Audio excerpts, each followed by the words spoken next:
Unbelievable. Yeah. God, we call it crash lands where we used to come from in my news world. Look. Yay. Can you get his video? Yay. Oh, God. Great tennis player, ladies and gentlemen, how he is. So it's got his start in stand-up in Santa Monica. So it's Here's our audience. They're all watching. Are we on now? Like Bill Maher's audiences are hilarious. Bill Maher's been doing his show from his house for like the last 2 months, and it's. Well, Patricia Storm, put her on video. And we need video. We need the Storms on video The Hollywood and audio. Times is proud to present this first ever Hollywood Times Can you help Live them? with your host this week, gotta start the show. Scott Palmason. She's Okay. pretty, so.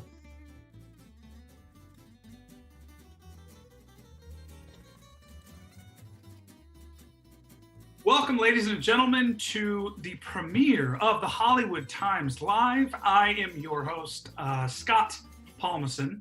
So why are we here? Why are we in a virtual factors deli during a pandemic of all things? Well, we're here to do something very special. We're here to celebrate Lunch, the documentary from the incomparable filmmaker, creator, director, Donna Kanter. So let's talk about this film real quick before we introduce everyone. For more than 40 years, a group of writers and directors has been meeting for lunch every other Wednesday. Every Wednesday would be a lot. So every other Wednesday. The members and their meeting places have changed, but their appetites for the ties that nourish their friendships, their appetites for delicious deli food have remained. Lunch goes beyond a single meal, beyond those beautiful steak fries that you can get, beyond those side dishes, into the lives and successes of each comedy legend. Speaking of comedy legends, we are joined by a grand crew, if you will. And I'm going to start.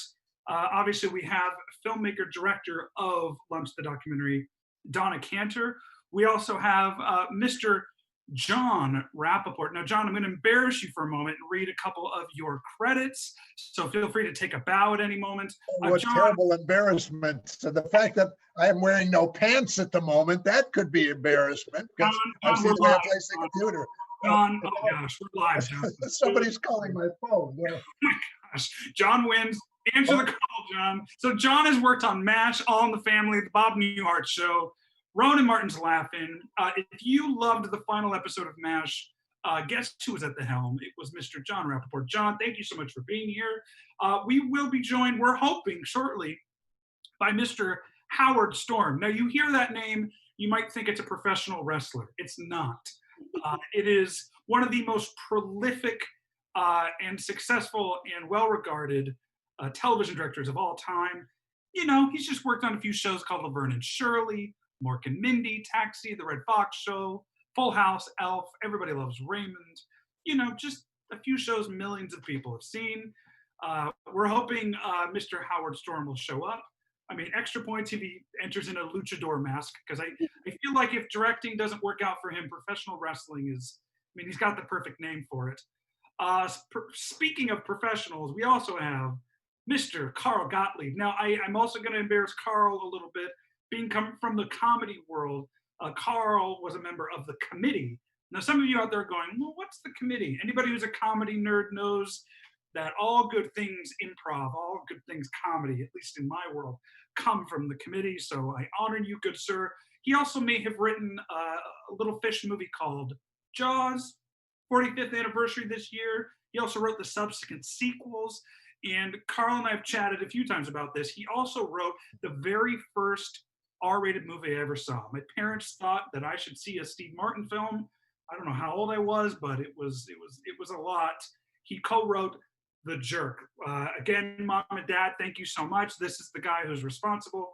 Thank you guys so much for being here. Again, we're here to talk about Lunch, the documentary. And Donna, I'm going to start with you.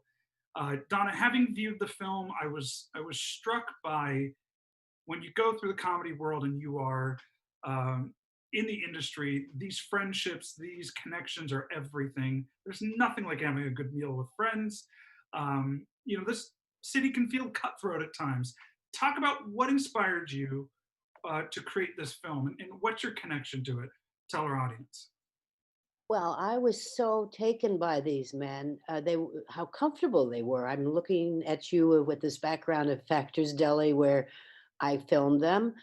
I had come from a background of maybe of really journalism and making police procedurals and documentaries on institutions.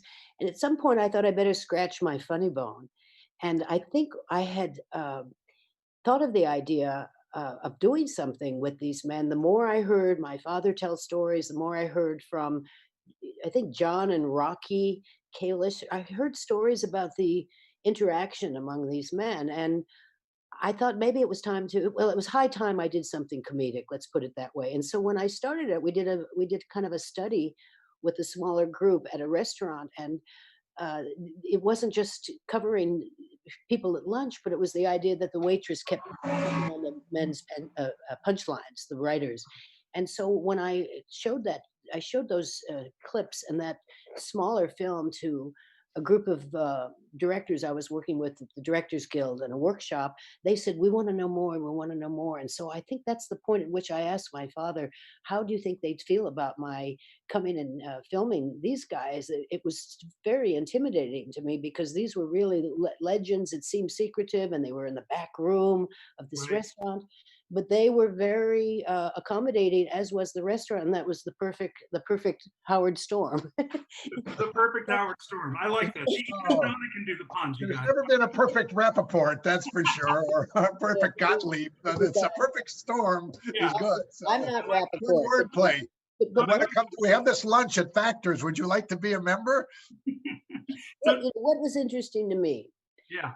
My father was from Savannah, Georgia. He was the only Southerner in the group. As he said, he was raised in the deep South before they moved to the shallow North. That was interesting. But these guys were, hey, I think I hear a Mr. Howard. These men were from the East. There were 3 Canadians. John was from Chicago. Gary. Yeah, I'm hearing you now. Good. Gary Owens was from South Dakota. How did Sid and Carl, were all of these gentlemen were from different places. So how did they get together with this? Yes, but the problem is it's Patricia's. I think we're hearing from Howard. They're on the telephone. This is screwy. Somebody called my line, and then now my answering machine keeps beeping. Because I never pick it up. This is a lot like lunch, guys, right? A lot like lunch. You are in the middle of a story, and suddenly you have a tongue sandwich that falls in front of you, and somebody, I looking at all this, Donna, it really is a family affair. And I want to remind everybody, obviously, Donna, in your own right, as a filmmaker, as a creator, this is very, got to be very special for you. But let's talk about your connection with your dad, the legendary Hal Kanter. If my notes are right, he worked on close to 40 Academy Awards. Is that right? Yes, as a writer? 35 would be the total where he wrote the Academy Awards.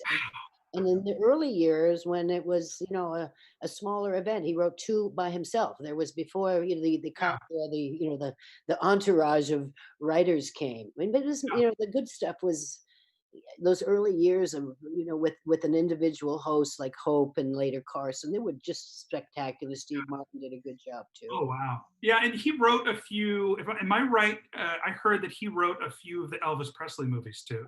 He wrote. Which ones did he write? He wrote and directed Loving You. It was Elvis's first film. Oh, how cool. Can I interrupt with a Hal comment? This is what was so great about our lunch. Yeah. It was more fun driving home with Hal than it was at the lunch, actually, because and I asked him, I said, having done the Elvis movie, what was the Colonel really like? These are the kind of intimate answers I could get. And Hal just said to me, he says, well, let me put it this way. He asked me if I would write his autobiography. Well, So that was, Cal always was great. And he had the gardener problem that would tell me about. You know, it was always 20 minutes. Donna, you probably remember from the house across our house across the street from us. You know, he had a gardener, and there was always a sketch to hear about what this guy had done the last 2 days or something like that. John, I want to ask you a few questions, Yes. jumping onto you. So, John, you're in the film, and obviously you have a strong connection to this group. And in your own right, I think you have your place amongst these titans, and I include Donna in that as well. What is your connection to this lunch? Why do you keep going back? I mean, did you lose a bet? What happened? Well, again, how did I get involved in the lunch group in the first place? Well, how did you get involved, and what makes you keep coming back besides the delicious food? Oh, as I got initially, there was a guy across the street who rang my doorbell and said his name was Hal Kanter. Right. And we had just moved in, about a year ago, we had moved into this house. I never knew. I heard there was a legend living across the street, but that's about it. You know, and Don, I'm sorry, I probably used half of the jokes that I used in Hal's memorial service that I wrote about. One night I was awakened by a clanging and Hal was rewriting my garbage. So it's, you know, all kinds of lines. He was a wonderful guy, but he originally the doorbell rang and he said, "Hi, I'm Hal Kanter." And, you know, he said, "I understand you're a good writer. Would you help me with some stuff?" And I fainted, of course. I didn't know, you know, and that was it. It was for a DGA thing, which, of course, any writer will be thrilled to write lines about the DGA, about the rectors. So, you know, and then that's how he asked me to go to the lunch, which originally for me there was a Valley group. It was kind of like the miners. But I brought to that lunch, I brought Gary Owens and Shelley Berman to that lunch, and then brought, when I was invited to come downtown, Pico is downtown, to come into town for the regular lunch, you know, I brought Gary with me and Shelley not, because he was a fascinating, great comedian, but he had some emotional problems on occasion. So you said that Shelley. You said that Shelley did a one-man show, but he had to quit because he couldn't get along with the cast. Right. Yeah, that's right. I was speaking at I think it was his memorial service or one of his salutes. Yeah, that's a great joke. It wasn't my joke originally, but somebody. I probably told it wrong, but I have to just say one thing. No, you told it right, Donna. That was it. Shelley quit the show because he was doing a one-man show, and he quit because he couldn't get along with the cast. Okay, good. Thank you. Yeah. I want to say one thing before you move on, because I think it was very daunting for me. These were legends. These were people, and some of them didn't talk much, and some of them were talkers. And so I think it was scary for me to shoot initially, and then I got comfortable. And then I realized, because I have had the distinct honor of being invited to the lunches, I haven't been able to make very many with the new group, which includes veterans, but nonetheless newer to that particular table, Carl and Howard. And a couple of others who are not with us this evening. So I'm flattered that I could be invited. And you know what? I was concerned that maybe, or they might have been concerned, I was concerned about language. But, you know, I've spent enough time in police departments that, you know, every time I've come back from covering one of my crime films, I have to go on an island and, you know, and wash my mouth out for a couple of weeks. So nothing surprises me. One thing that I love that you said, Donna, and you know, Carl, maybe you can speak to this as well, is for me, going through the comedy world myself for my own story, meeting some of my heroes, just having a drink with them or having a meal with them, getting around them, you do start to see the humanity, you start to connect, and that wonder is still there, I think. That allure. I mean, you're with Sid Caesar, you're with Gary Owens, you're with, you know, John Rappaport. I mean, it's serious business, but being with them in that setting, it must have felt very disarming and very exciting to get to know these guys on a different level. For me, are you speaking? For you, yeah. Yes, because what you learned, you know, once we left the table, and I mean, you know, not every conversation is scintillating. Howard's learning the mechanism. We're going to see him, I hope, soon. He's going to make it. What's that? Are you with us, Howard? We need to see you. Oh, he's having conversation. I feel like Yes, I'm trying to do that. So, Carl, I have a question for you. That it now? Is it on now? What keeps you coming back to the lunch? What for you is the draw beyond perhaps the endless mimosas? Well, no, Of the computer? But the I thing just hear was- Howie is asking over, are you all hearing that? He's saying, am I on? So I tell don't know. him to mute- Tell tell him Howie to what to mute do. his- tell him- There's nothing on the bottom of the computer. Yeah, it But says the Patricia Storm on the pictures. bottom. Yeah. Can you help him with the top of the screen, Bill? What I wanted to say and maybe we can continue this just for a moment, is Sure, absolutely. that hearing Repeat that? table, I started to say no conversation is so scintillating that you can't, every second. On the computer? Good job of it. So we had to leave the Or table. on my As we phone? left the table and learned about each of their backgrounds, On the computer. absolutely, Well, we I couldn't don't believe, know how to do that. the breadth of experience. Is everybody Because we hearing What? Howie talk in the background here, by the way? Because he's, Yes. I don't, where, Howie, are you hearing me or just John or everybody? Okay, let's see if we can connect Howie for a second. Right. Can you It hear says us? Patricia Storm now on the thing, and I So- hear Howie's voice. Howard, can you hear us? Are you there? I can hear everybody, but I Excellent. can't participate. Right. No It worries, says Howard. yes. Howard, this is Scott. I'm the host. We're live. And Hi, Scott. how are you, my friend? I'm good, thank you. And I yourself? think, Hi, we Howie. can hear- I think you're good. I mean, I know you're a handsome guy, but we can hear your voice just fine. I don't like to have, I'm like an Indian. I don't like to have my face, having photographs of my face. Got it. Fair enough. I'll, But you look great on the nickel, so. yeah.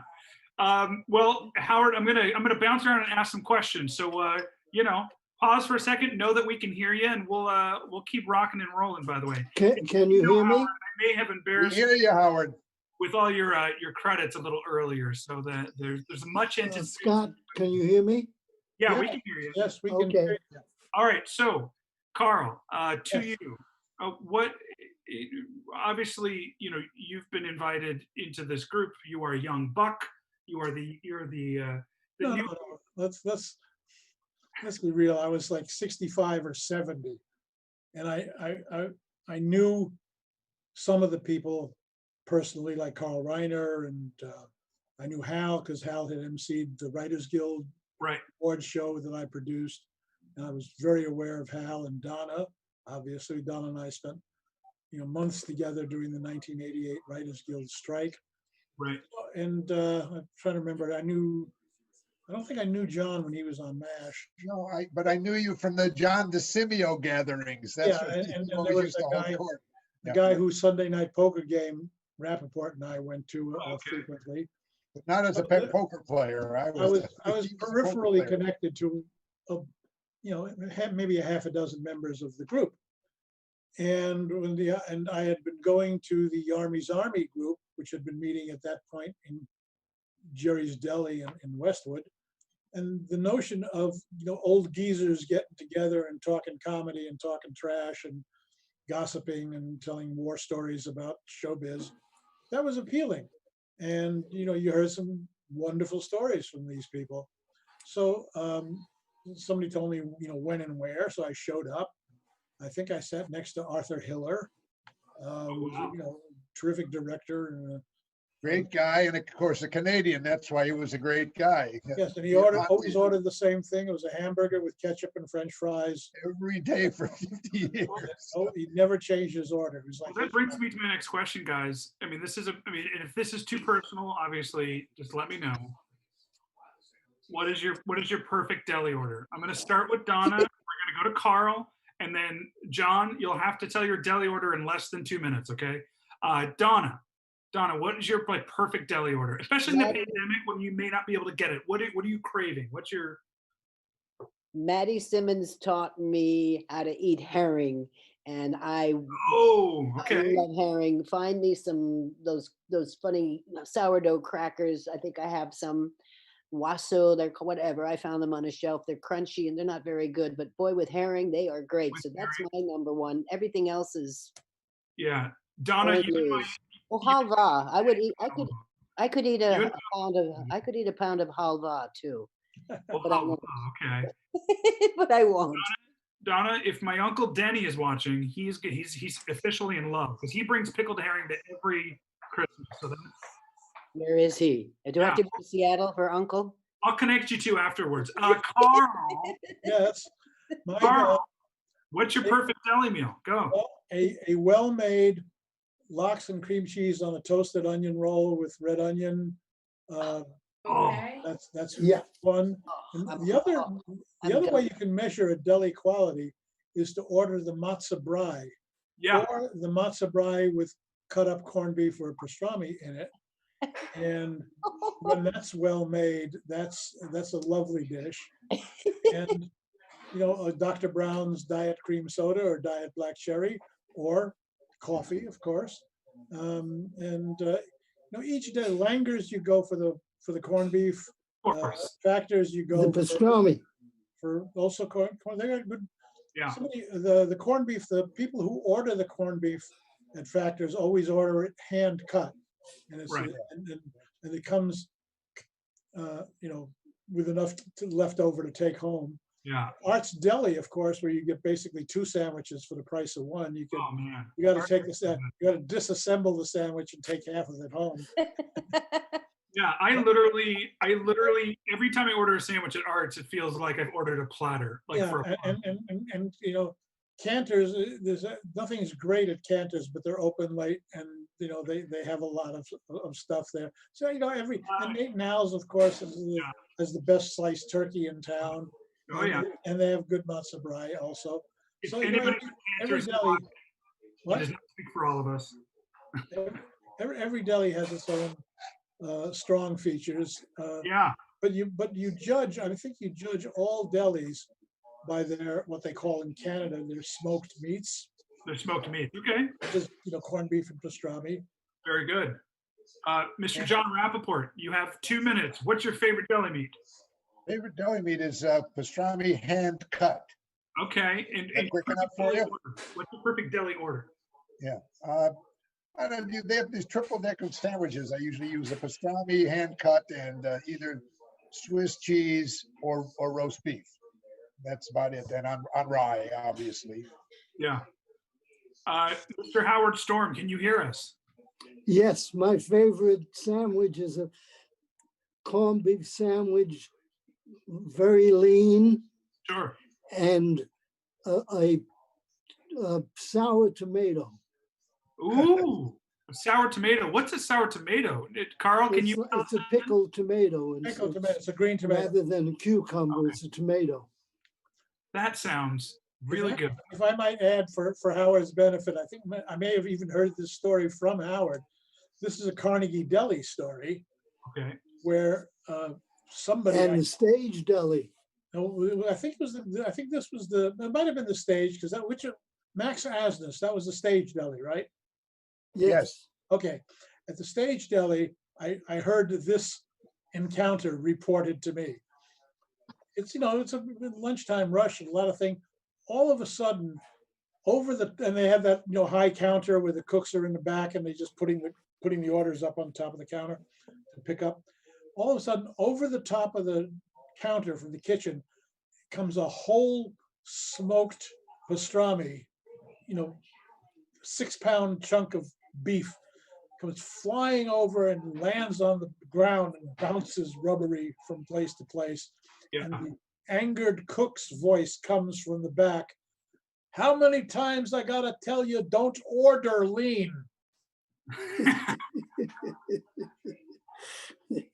I remember Carl. a I'm big surprised Texan Carl has such. approached Max Asniff, Oh yeah. and he said, I'm a Jew from Texas, and my mother makes the best matzo balls, and they're much firmer than yours. And Max said, that's why your mother doesn't work here.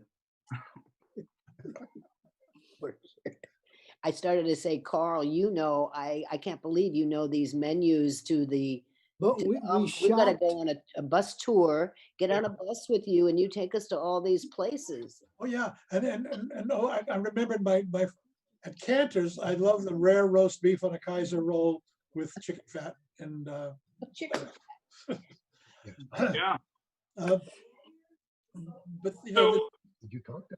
delis Carl, are a great leveler. I mean, it's a relatively limited menu. You don't go to a deli for liver and onions or for roast beef and mashed potatoes and vegetables. You go there for deli food. That's what you go there for.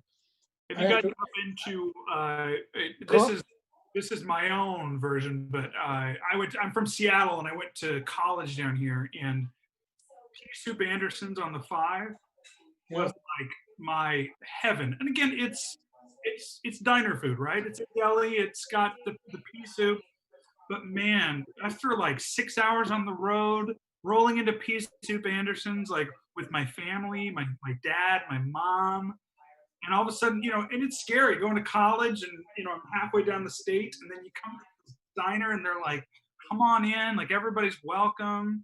I love that. And moving to LA, I've found that the deli culture here is real, and it really is connected with the industry. Why is that? What makes Hollywood and delis just that marriage? Jews run the Yeah. Yeah. Jews run the media industry. Come on, haven't you read the hate screeds about how the Jew communist conspiracy to control show business and the arts? Oh, yeah. Where Jews go, there, delis follow, or where delis go, Jews follow. There's Yeah. a great story I just have to share. Just a deli. It's not particularly a deli story, but it's about comedy writers. Yeah. Remember a team called Schiller and Weisskopf, Bob Schiller and Bob Weisskopf, very famous comedy writers. They were famous for their great arguments about stuff that you could never make up. But they were very, very close, and they worked together for 20, 30 years. They worked at Mary Tyler Moore and the CBS Radford lot, so they would go to Art's Deli 2 or 3 times a week for lunch. So one day they're going to Art's Deli, driving from CBS Radford, and a truck veers across Ventura Boulevard into their lane, coming head on at them. And Schiller said, "I knew we had been working together too long when Weisskopf's life flashed before my eyes." They're famous for, they were on Maude when I was there, and their arguments are renowned. They once spent like 4 hours arguing about whether, and again, this was in 1968, whether 1947 was a long time ago. Right. Okay, it's writing that in the script. It was a long time ago. 1947, and they got in a big fight. There was a couple others that were remarkably that you couldn't make up.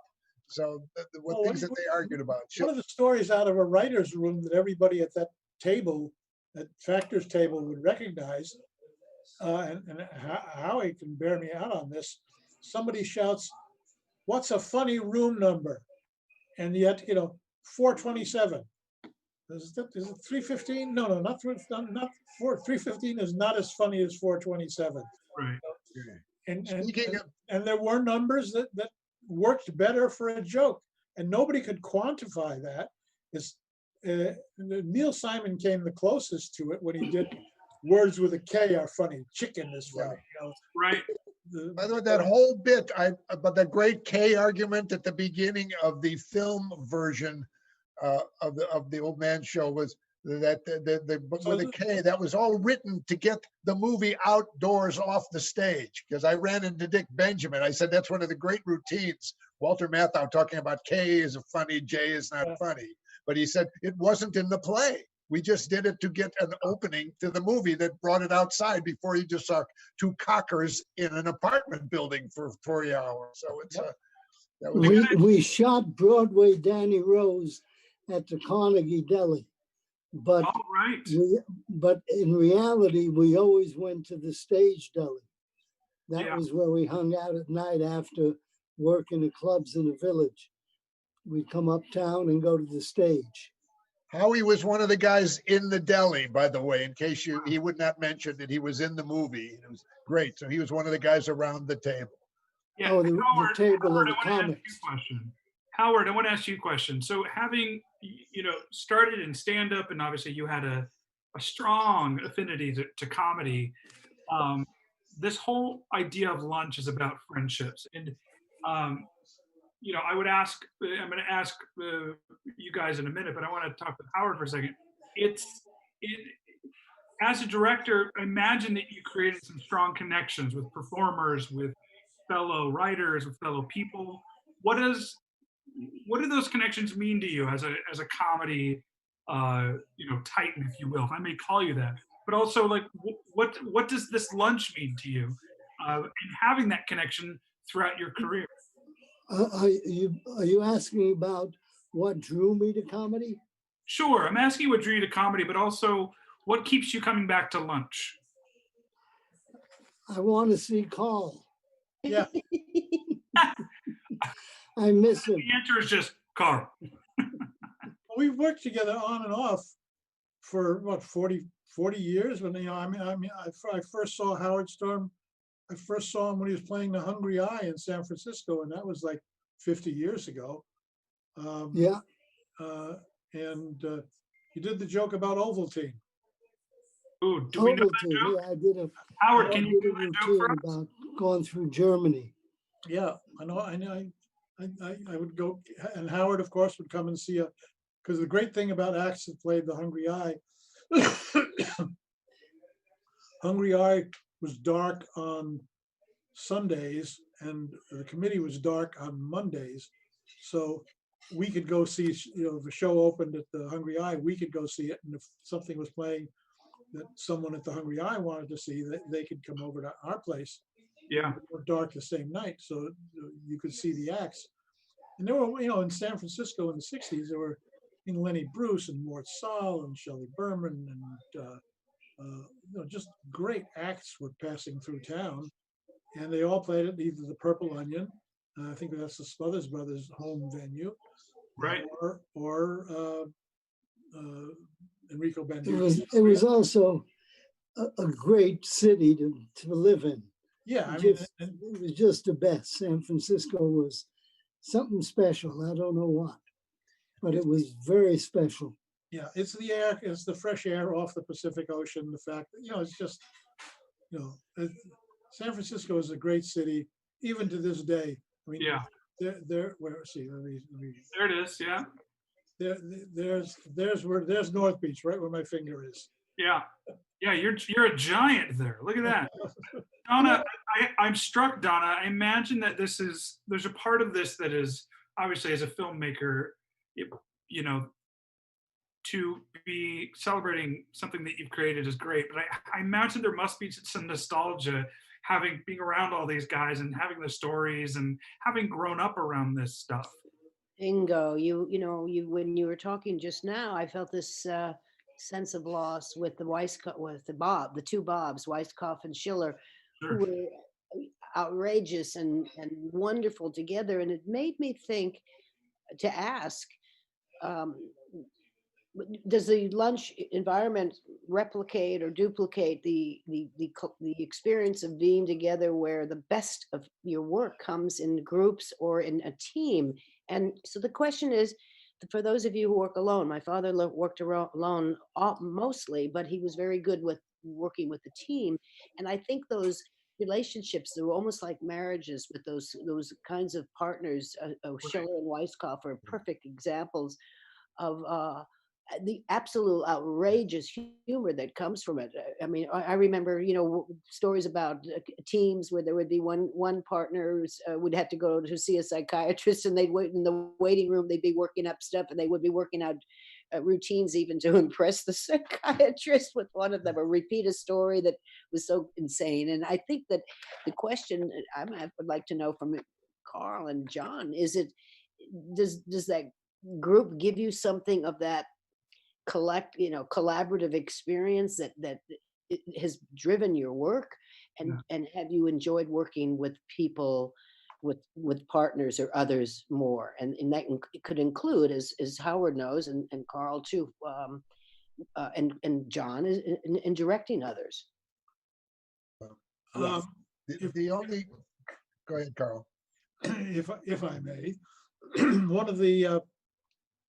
one of the distinguishing characteristics of a huge comedy genre, which is television, is television sitcoms that have been, when television first started, there was, there was 2 sitcoms and a family show and a couple other things. But if you go back to the first season of television, there was, I Remember Mama and, the ancestor of the Tonight Show and a Western.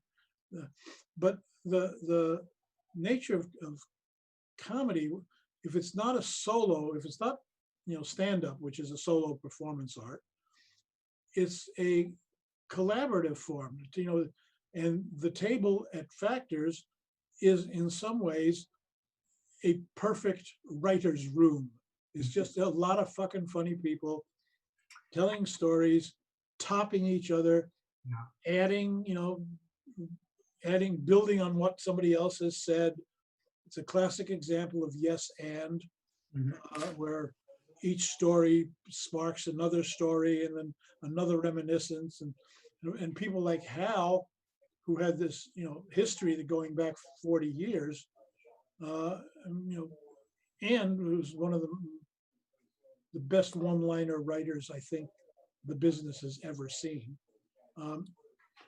It's also an amazing process, Carl. What's that?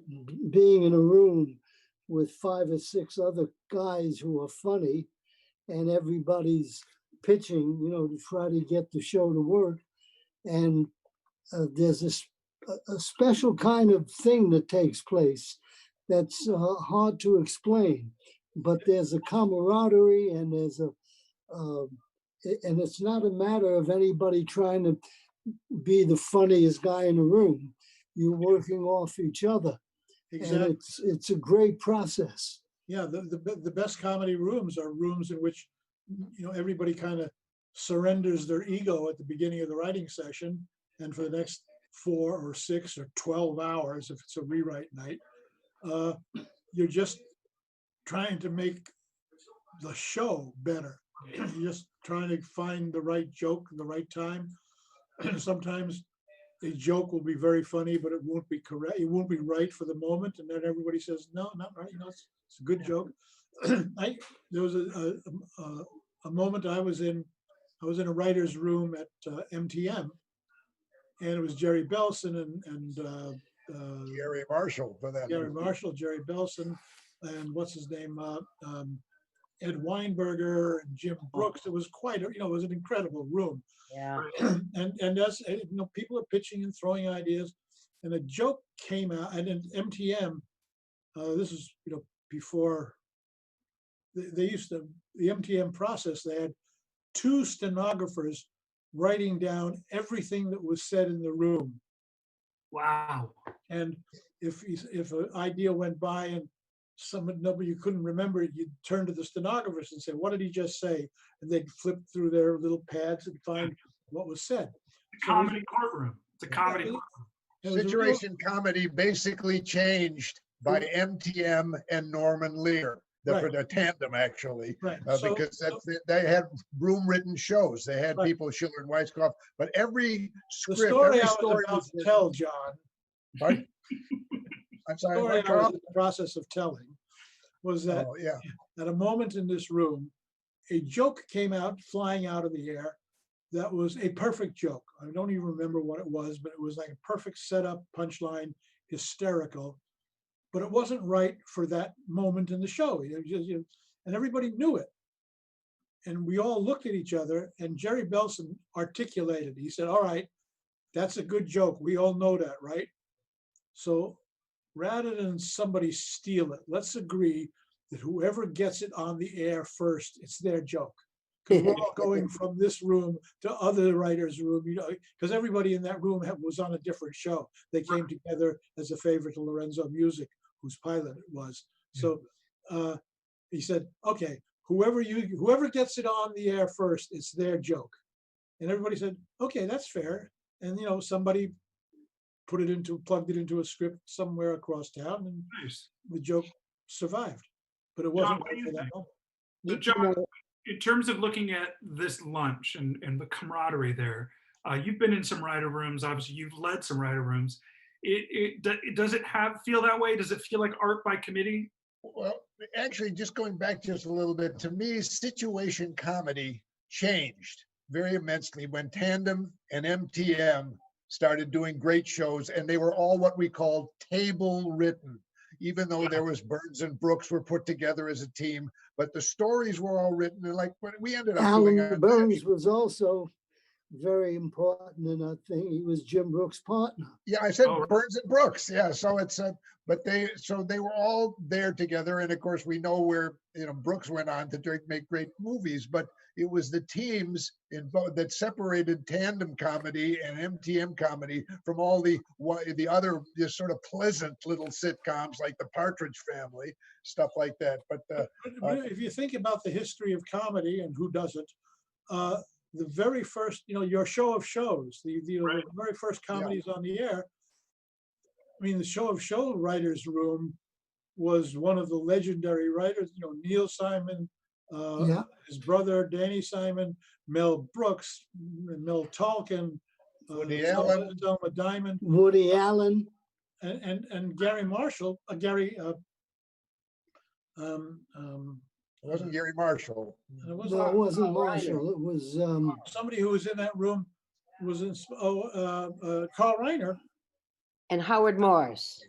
Howie Morris was an actor. He wasn't. well, Howie wasn't one of the writers. He didn't write. Right, but the room that was the basis for the Dick Van Dyke Show. Right. And Carl Reiner had developed such a skill that if he wrote the first 3 seasons of Dick Van Dyke by himself. He wrote and that was when his episode was 1326 was 39 shows. 2, 3, 13-week orders. He also originally wrote it for himself to be who played the Dick Van Dyke Show. They discovered right. And they said, who's Dick Van? Who's Dick Van? Why are we going to call it the Dick Van Dyke Show? Who is this guy? Because Dick Van Dyke had only done Bye Bye Birdie and a couple other things. Broadway, He was not a well-known name, but Carl Reiner believed in him and knew he could carry the show. And the network and their stupidity said, well, nobody knows nobody knows him. And Carl Reiner said, if you call it the Dick Van Dyke Show, they will know who he is.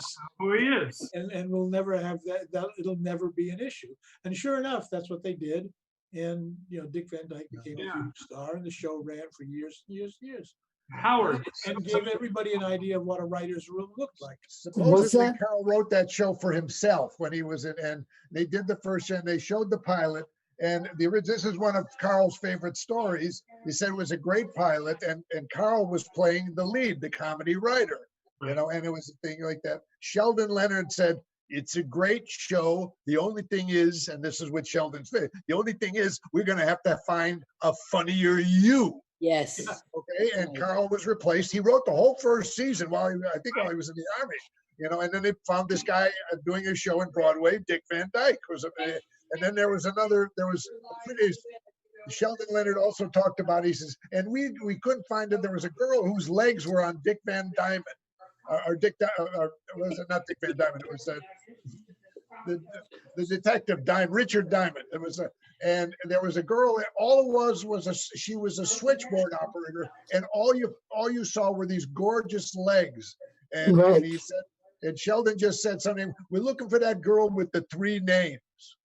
And it was Mary Tyler. But yeah, because and they put her into it. That was the first season. Carl and Jerry and Gary wrote the whole first season of this sort of stuff. They met in the Army, and then they all did Odd Couple together for real. And then Jerry left to go write Smile, and Gary stayed doing millions of films in the Odd Couple and everything. And Jerry would come in once a week, what we call Punch Up Day, and he would come in, and he was, and there was another guy that fell off. It was a manager that when Jerry said something, it was about telling some girl something that was terrible, and Jerry said something hysterically funny, of course, and this other guy fell off the table yelling, "Totally unusable genius." So, Carl, you know who he is. His name is slipping my mind, but he was a manager at, You know what I love about this story? Well, I remember my father told me that, never fight for a joke unless it's the last one you're going to write.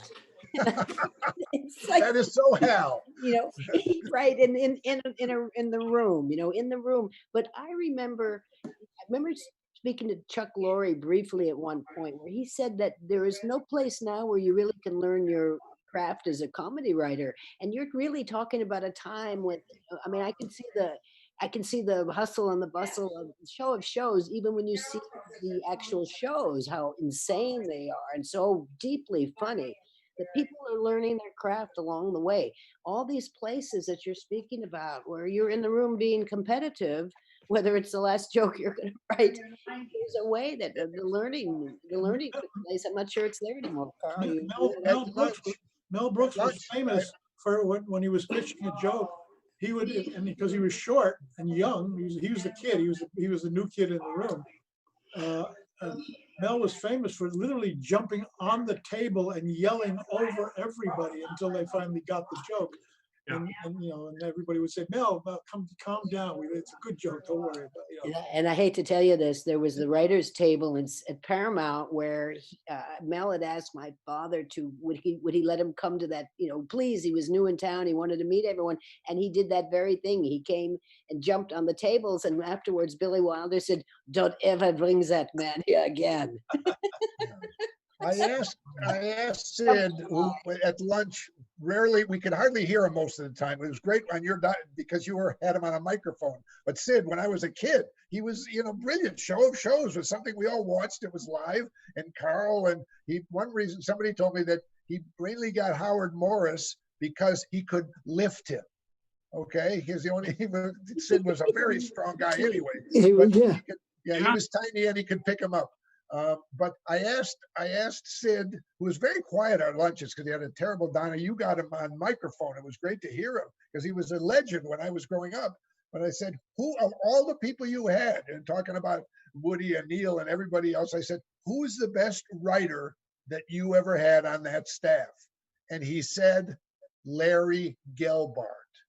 Yeah. Okay, and he knew it, so it's unbelievable. Larry was a genius. I had never met Larry. I did MASH 4 years. Larry did the first 4, and he was everybody worshipped this guy. He was phenomenal. Apparently, I forgot about him. He was the best writer on that staff.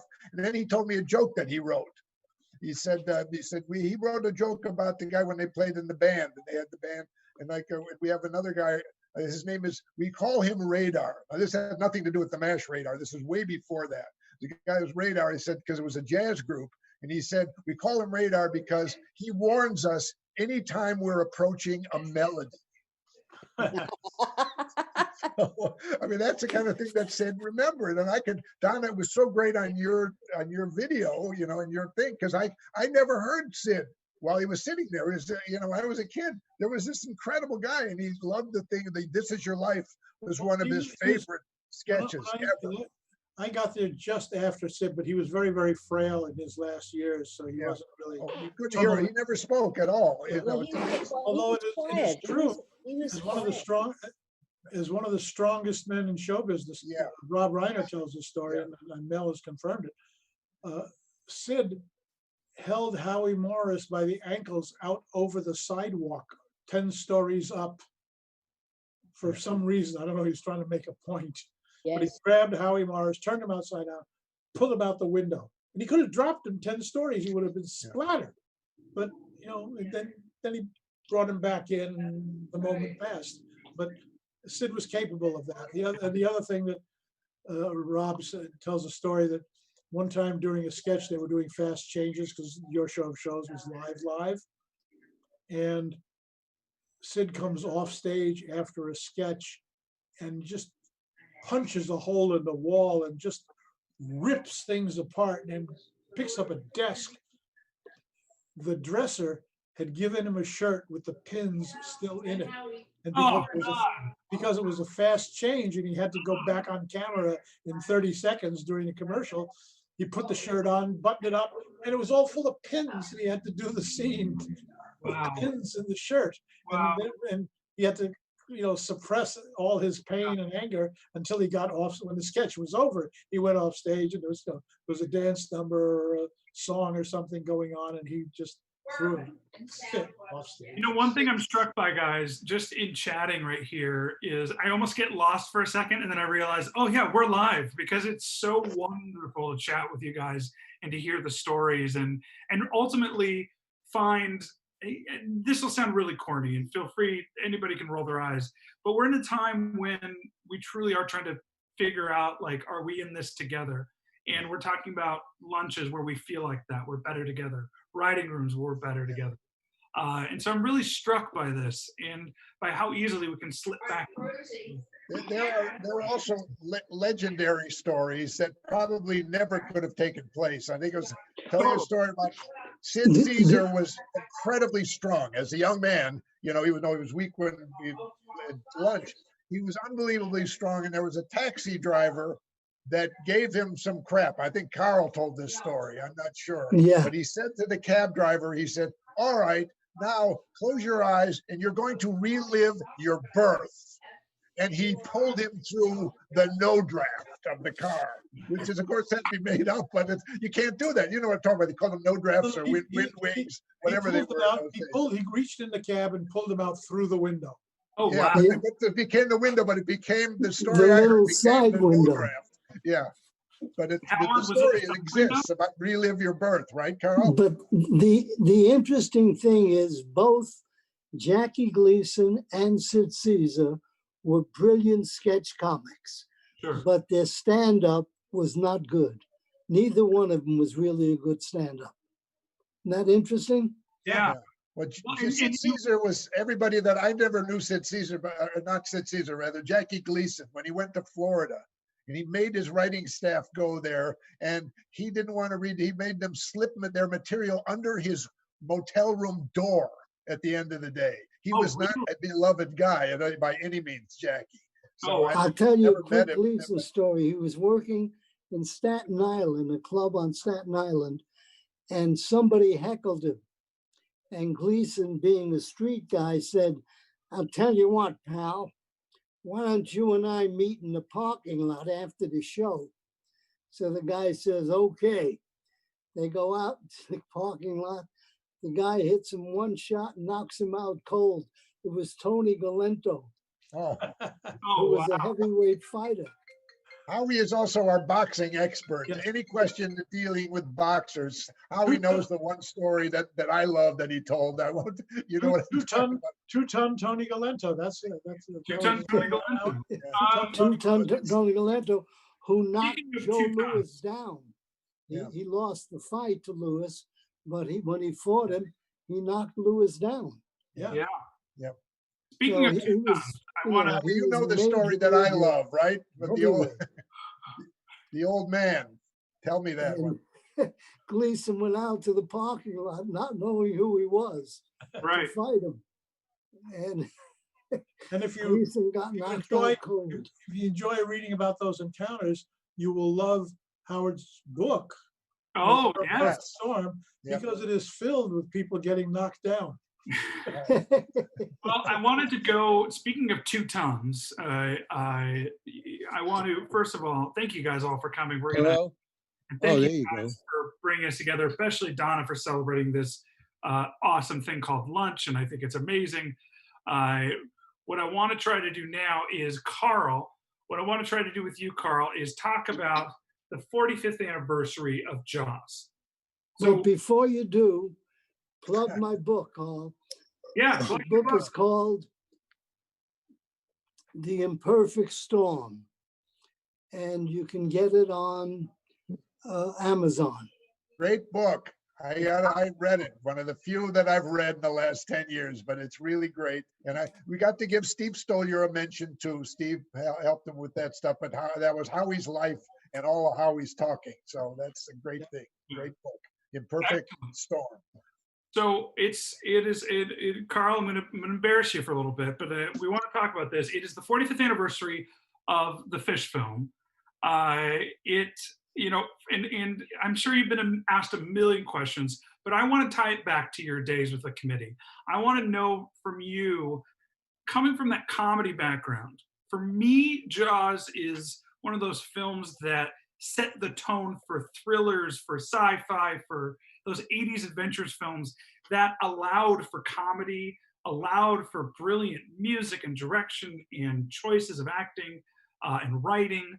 Um, Connected to that, coming from your comedy background, what was it that you brought to that film, and how do you reflect looking back? How does it feel 45 years later?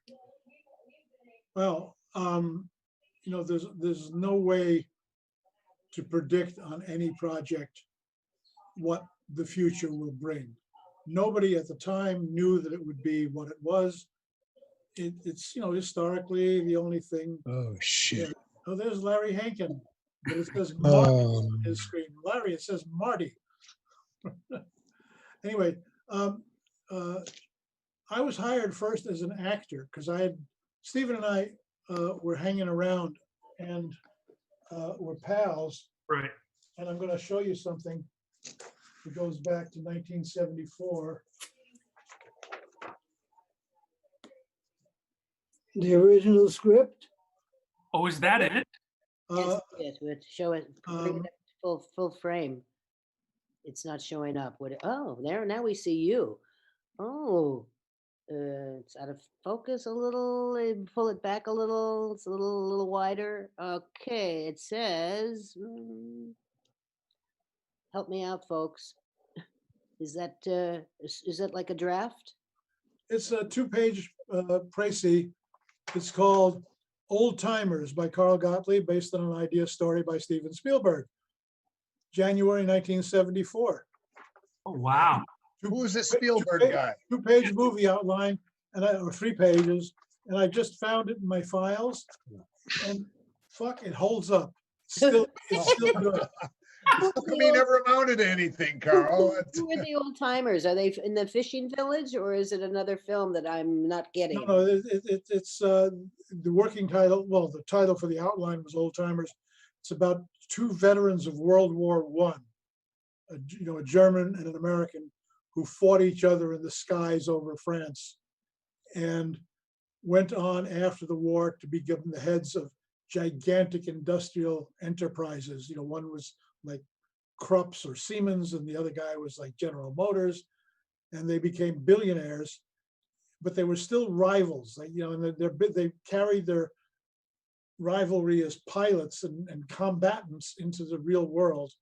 And then when when these giant corporations had issues, they decided to settle it with a dogfight over Arizona. And the 2 guys went up in World War I airplanes to settle the battle that they never finished in 1918. And that's the story. Wow. That was the story. We like it, and we'll do it. Who won?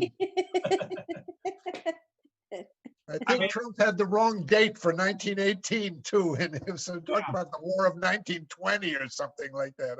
He had no idea. So.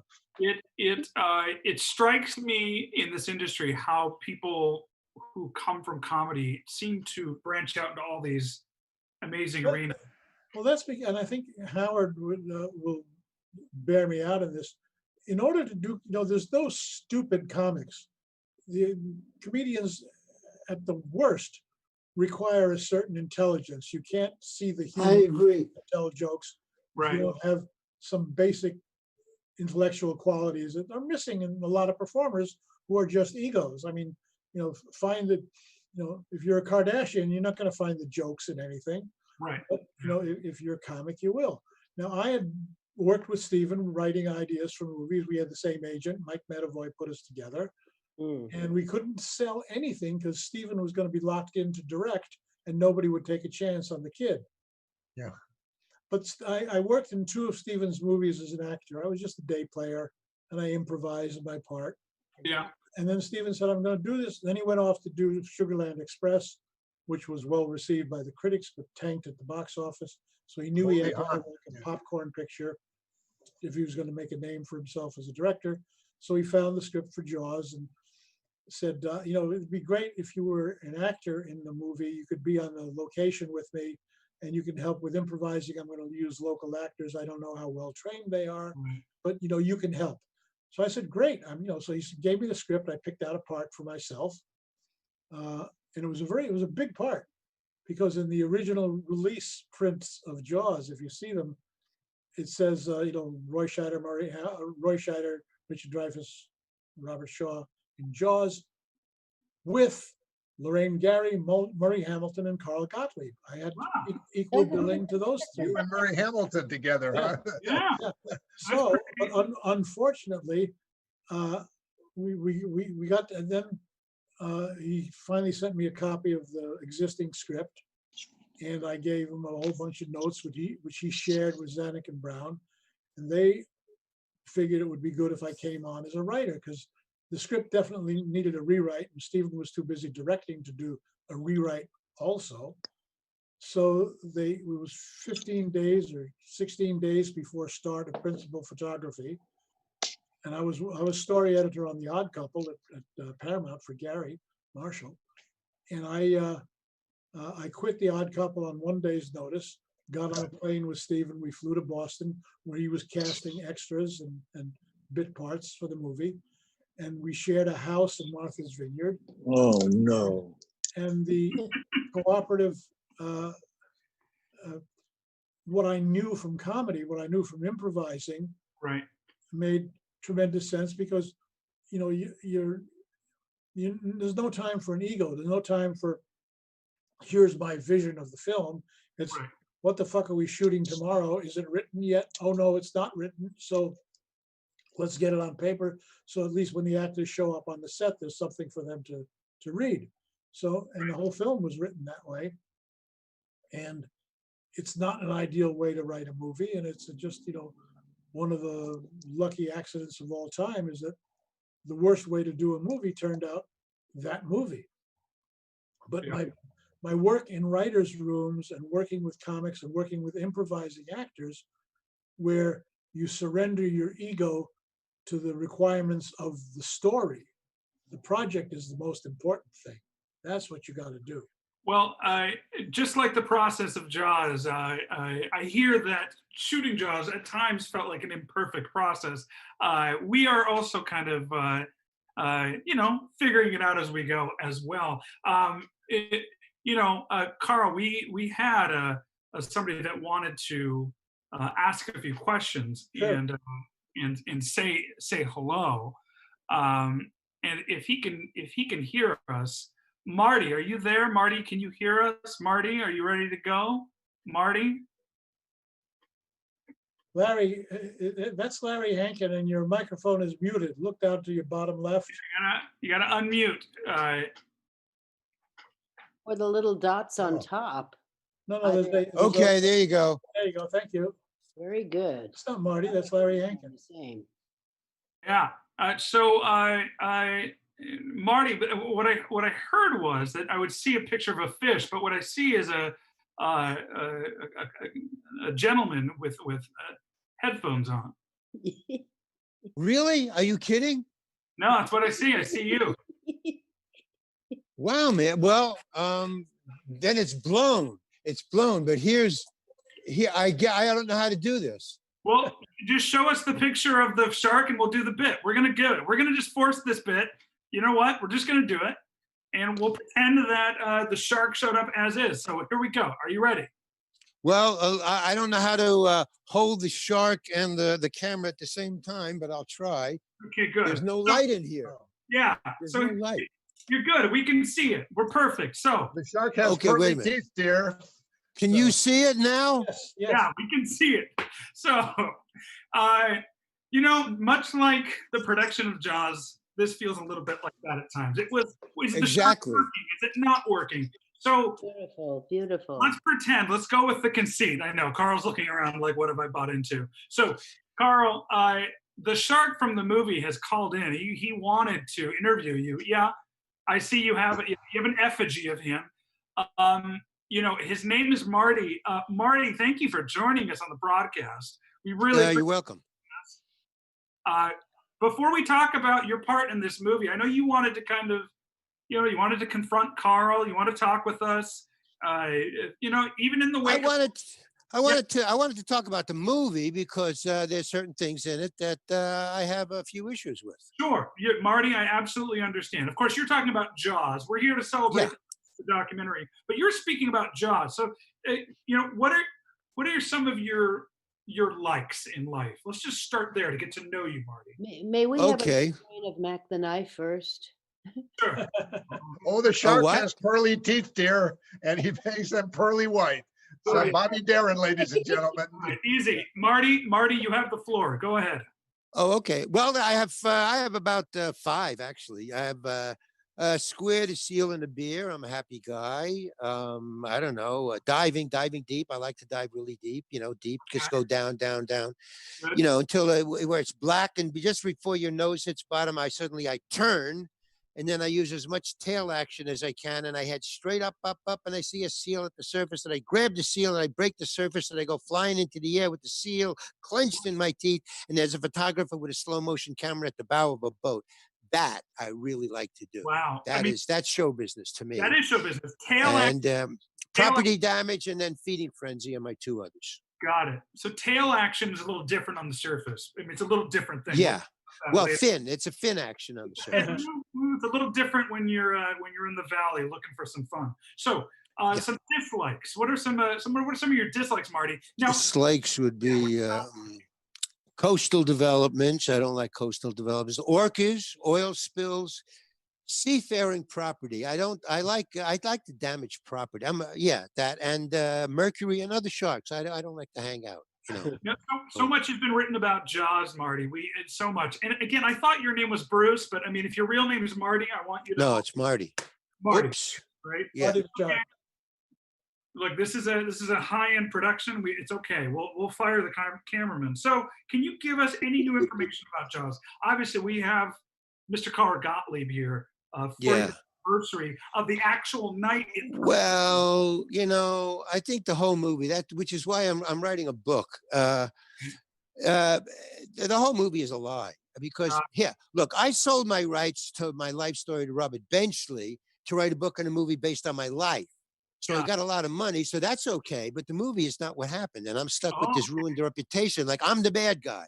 Right. I'm the devil's own fish from hell. So, I want it to stop. That's all I want to, that's why I'm what here. do you want us to know? What do you want? First of all, primal. I never touched that girl. I was in the old ladies' pool at the time of the incident, and I have witnesses. No, it wasn't me. You're talking about the beginning of the movie. I'm talking about the girl at the beginning of the movie. That wasn't me. Got it. I was framed. I'm framed, and I'm writing a book. I got, Simon and Schuster. Marty, who did it? Who did it? Well, to tell you the truth, I really, to be honest, I know who did it. I didn't do it, but I know who did it. But I'm not at liberty to give you that information at this particular time. I am in what about negotiations with. I'm in negotiation with Simon and Schuster, and I signed an NDA, non-disclosure agreement. So you have to buy the book to find out. Got it. So what about the 2 men who claimed they hooked and nearly caught you, but destroyed the little boat dock they were standing on instead? Yeah. Did that happen? Is this all a lie? No, that was a joke. That was a joke. I like property damage. So I was hooked up to the dock. These 2 guys, these 2 idiots, they hooked me up to the dock. I like property damage. So I was pulling the dock out from under those 2 guys, like pulling a rug out from under them. It's a joke. You get it? I got it from your species. Sure, crying out loud, you know. What about the kid? That kid who got taken on that raft, that was horrific. Everyone was on the beach. I mean, that was a pretty... Oh man, why do you even, the kid, no, come on, that was not me. That was set up. That was a setup by the police, the harbor police. I was in the old ladies' pond at the time of the incident. I have witnesses. Property damage is my thing. That's me. That's it. If I was on land, I'd be an arsonist. Property damage. You don't taste good. That's your thing. Count your blessings. Human beings don't taste good. And rubber suits on divers and surfers make me fart. That's what I hear. That's what I hear, that they make you fart. That's what I hear. We did not ask for. But, you're saying you were after the boat. You weren't after the guys. You were after the boat itself. What's the name of the boat? The orca. I wouldn't be caught dead near an orca. We're going to have to get a bigger boat. No. A bigger boat, it wouldn't matter. It wouldn't matter. Look, I was joking around with those guys. I was bumping it. I was riding alongside. But the name, and then Captain Quint or Squint or whatever the hell his name was, Queeg, I think. I don't know. But no, I was joking around. Yeah. Well, what do you think about the creators of this movie, the writers, the directors? Okay, Benchley and the director Steven Spielberg, Steven Spielberg, Gottlieb, Zanuck and Brown. Well, they never really captured my sense of play. With the music. The music was wrong. It was just wrong. Dun, dun, dun, dun, dun, dun, dun, dun. It's not funny. It's not a funny music. It doesn't say, hey, the chipmunks are back from the circus, They never recognized my sense of play. I'm a happy guy. I'm a pussy cat. I was playing with them. A little tug on the fish line, a little close swim by, property damage. I wanted to see that boat go down. Orca, that's what I was in. If you had a perfect, theme song, if you were to get in on the ground floor with Carl and Steven, what would be your theme song if you had a choice? Happy Days Are Here Again. Got it. Okay. Yeah, I'm a happy guy. I'm trying to, get rid of the image. For a huge murderous shark, that seems like a really good. So at the ending, I ask you. I mean, all these people are sitting through this and going, "What the heck is happening? What happened at the movie? Like, what happened at the ending? Yeah. Are you serious? They blew me up. I'm right here. I'm staring at you. I'm staring you in the face. I'm talking to you right away. The ending is completely phony. It's a 2-hour movie. Listen, if I was writing and directing the movie, 10 minutes. Here's the shark. Here's the people. The end. Shark 10, people 0. End of story. Well, no studio's going to greenlight a 10-minute movie. Well, the rest is just, chuffa. It's just chum. The whole movie. The Gary Marshall word that he loves to use, chuffa, is another thing. Too much chuffa. You got to get right to the scene. Well, exactly. Thank you so much, Marty, for gracing us. Did you know my grandfather knew Moby Dick? Did you know that? I did not know that. You're the first. Oh, well, he did. Yeah. So that's okay. Well, next time we'll talk about it next time. Right, Marty, everybody. Marty, the actual shark. I mean, not Bruce, but Marty. Played by the amazing and incomparable. The amazing Larry Hankin. Hey, Carl, where are you? Oh, there you are. Hey, Carl. Oh, I don't hear you. But listen, first of all, I watched the movie for the first time in a long time. I watched it 2 or 3 days ago, and it's really a cool movie. Beyond it being popular, it's really a cool movie. Everybody did their job. Yeah. Nice job, Carl. Thank really you. Cool. Well, the whole thing. That's the miracle of that movie. At the time, it was a fairly pedestrian studio film that was designed to be a summer popcorn movie based on a best-selling novel, which had a unique point of view, which was that of the shark. If you read the novel, the story is told from the point of view of the shark. So, and Peter Benchley was not a screenwriter. He didn't write a good screenplay. Howard Sackler was a screenwriter, but he was kind of, wooden. And then I came on, and we shot it kind of as we went, taking into account the talents of the actors that we had. We couldn't, cast it to perfection. Online, I saw somebody post that Dean Martin was considered for the Robert Shaw part, and I go, no, never. Whoa! Never happened. The three actors who were up for 2 actors, 3 actors. Anyway, it was offered to Charlton Heston, and Steven said, too recognizable a star. It's Moses. Yeah, you'll take people out of the movie. Lee Marvin. Yeah. Lee Marvin was properly rugged and tough, and had a personal quality to him. But Lee Marvin was sport fishing in Baja California, and he sent word back. He says, "Why would I go play a fisherman when I'm fishing now? I'm having to later for you guys." And then that's where you want to be as an actor. Yeah, and then I said, I knew Sterling Hayden, and I knew he could kill that part. Yeah. Sterling Hayden, absolutely. Yeah. Sterling Hayden would have given you the same or better movie, but sadly, he had tax issues with the US government. Oh, wow. And you couldn't pay him a salary because the feds would attach it. He was making a living by working as a novelist because royalties were not, they couldn't attach his royalties. But if he got a job with wages, the IRS was waiting to grab every penny. So he couldn't do it much as he wanted to. He had tax problems. So they were, well, who the fuck are we going to get? And everybody agreed Shaw was a good actor. And Zanuck and Brown had a relationship with him from The Sting. So they said, Bob, you've got to help us out. Will you do this picture? And he said, well, with the proper safeguards, he says, if you work me longer than 90 days, I'm going to have tax consequences in the UK and in the US. So if the picture goes over schedule, I got to get bonuses and everything. And he made a much better deal for himself than Scheider and Dreyfus, and made a ton of money because They went over. it went so far over that none of his, there was a moment when they were trying to limit his days of work in the US to the 90 days of his visa. So on any day that he wasn't on call, they would fly him across the border to Toronto or Montreal, just get him out of the country for a few days. So the clock would stop on his US visa. But then that strategy failed, and he wound up, well, the production wound up paying him a shitload of money so that he could pay his taxes and feed 10 kids, because he had about 10 kids at that point. Wow. Well, congratulations, Carl, on the 45th anniversary. Truly, it's really cool to be able to celebrate this with you.